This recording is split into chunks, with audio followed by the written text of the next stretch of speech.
सांसद खेल स्पर्धा योजना का आज यहाँ पे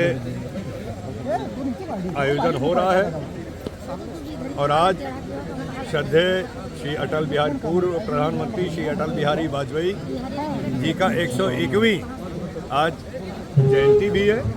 इस उपलक्ष्य पर ये सांसद खेल योजना का शुरुआत माननीय मोदी जी ने किया है। इसका उद्देश्य है कि जो हमारे दूर दराज गाँव में छोटे छोटे शहरों के जो बच्चे हैं, आप देखिए जो गरीब हैं, जिनको मौका नहीं मिलता है अपनी योग्यता को दिखाने के लिए, जिनको मौका नहीं मिलता है डिस्ट्रिक्ट लेवल, स्टेट लेवल और नेशनल लेवल खेलों में सम्मिलित होने के लिए, भाग लेने के लिए, उनको आगे बढ़ाने के लिए ये बहुत महत्वपूर्ण योजना माननीय प्रधानमंत्री जी द्वारा चालू की गई है। और जो हमारे राष्ट्रीय खेल हैं उसको प्रोत्साहन देने के लिए माननीय प्रधानमंत्री जी ने, भारतीय जनता पार्टी ने एक बहुत बड़ा बजट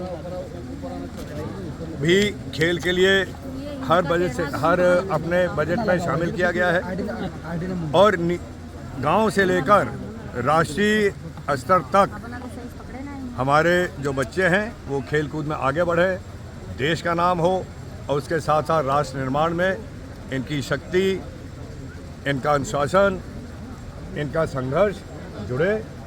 ये एक बहुत महत्वपूर्ण योजना शुरुआत की गई है। उसी के उपलक्ष्य में आज हम सब लोग यहाँ हैं।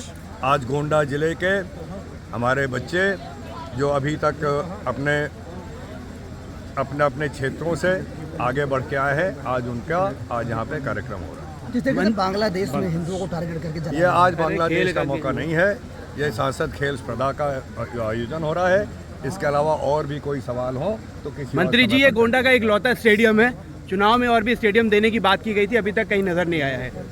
फ्यूचर में क्या लगता है कि मिलेगा नहीं मिलेगा? आपको पता है कि इस स्टेडियम के विस्तार के लिए, स्टेडियम के डेवलपमेंट के लिए कितना पैसा आ चुका है। यहाँ पे इलेक्ट्रिफिकेशन हो चुका है, लाइटें लग चुकी है, बाउंड्री वॉल बन रही है और धीरे धीरे देखिए बहुत बड़ा स्टेडियम है।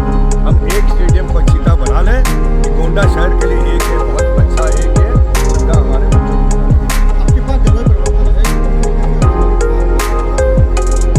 जिस तरीके से विवाद चल रहा है प्रदूषण को लेकर, अरावली पर्वत से घिरा बताया गया, कैसे देखते हैं इसको? मैं फिर आपसे निवेदन कर रहा हूँ कि आज ये खेल प्रतियोगिता है जिले की और आपका ध्यान जो हमारे यहाँ बच्चे इतने बड़ी संख्या में आए हैं उनके तरफ रखिए, उनको प्रोत्साहन करिए।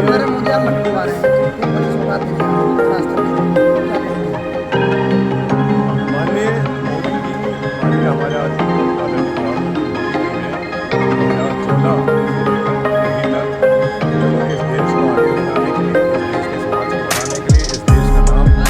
करने के लिए, इस देश को एक मजबूत राष्ट्र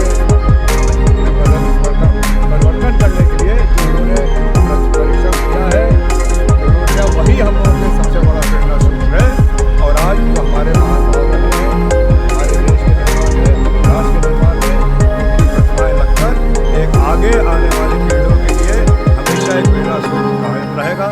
क्योंकि जो हमारा इतिहास है, जो हमारा गौरवशाली इतिहास है, उसका स्मरण करना समय समय पर जरूरी है।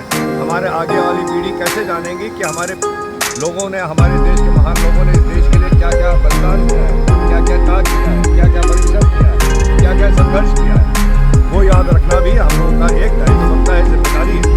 और इसीलिए ये प्रेरणा का कायम हो रहा है और पूरा विश्वास है कि हमारे महानुभावों का दर्शन करके, उनकी जीविका से सीख कर, सबक लेकर हमारे आगे आने वाले हमारी युवा पीढ़ी भी हमारे देश के निर्माण में कुछ सीधा लग जाएगी। ये बच्चे जो जीते हैं वो राष्ट्रीय अंतर्राष्ट्रीय स्तर पर जाने में कोई प्रयास होगा? मैं आपको बताना चाहता हूँ कि एक नेशनल ओलंपिक पोडियम योजना माननीय प्रधानमंत्री जी ने शुरुआत की है और इससे ये केवल इसीलिए है कि जो हमारे गरीब बच्चे हैं, जिनको फैसिलिटी नहीं मिल पाती, जिनको कोचिंग नहीं मिल पाती, जिनको रहने की जगह नहीं मिल पाती, जिनको एक सही ढंग से डाइट नहीं मिल पाती है, उसके लिए 10,000 से लेकर 50,000 रुपये तक महीने का अनुदान है। 6-6 लाख रुपए एक खिलाड़ी पे खर्च होते हैं। उनके लिए बाहर के कोच आते हैं। उनको हमारे यहाँ 1,000 से ज़्यादा जिले पर हमारे क्रीड़ा के स्थल बन चुके हैं, ट्रेनिंग के स्थल बन चुके हैं और उनको ट्रेनिंग लगती है, डाइट मिलती है और इसी तरह हमारे गरीब बच्चों को, गाँव के बच्चों को, छोटे छोटे शहरों में आने वाले बच्चों को आगे केवल नेशनल स्तर पर नहीं बल्कि विश्व स्तर पर खेल में खेलने का प्लान किया जाए। इस तरीके से भगौड़े नीरव मोदी और विजय माल्या अब वीडियो डाल कर चढ़ा रहे हैं सरकार को, जस्ट बना रहे हैं। हाँ, कैसे क्या कहता है कि खींच के लाएंगे 14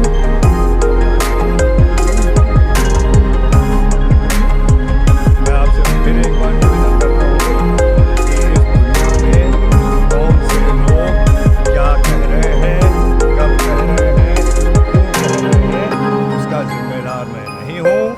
आप सब लोग, हमारी देश की जनता सब देख चुकी है, सब जान चुकी है।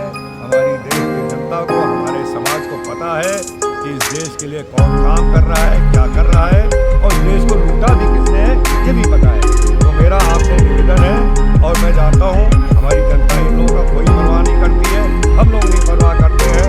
हम लोग का लक्ष्य इस देश को आगे ले जाने के लिए हर स्तर पर, चाहे क्रीड़ा का स्तर हो, चाहे देश की आंतरिक सुरक्षा का स्तर हो, चाहे देश की सुरक्षा का स्तर हो, हम लोग आखिर में कार्रवाई क्यों नहीं हो रही है? कार्रवाई क्यों नहीं हो रही?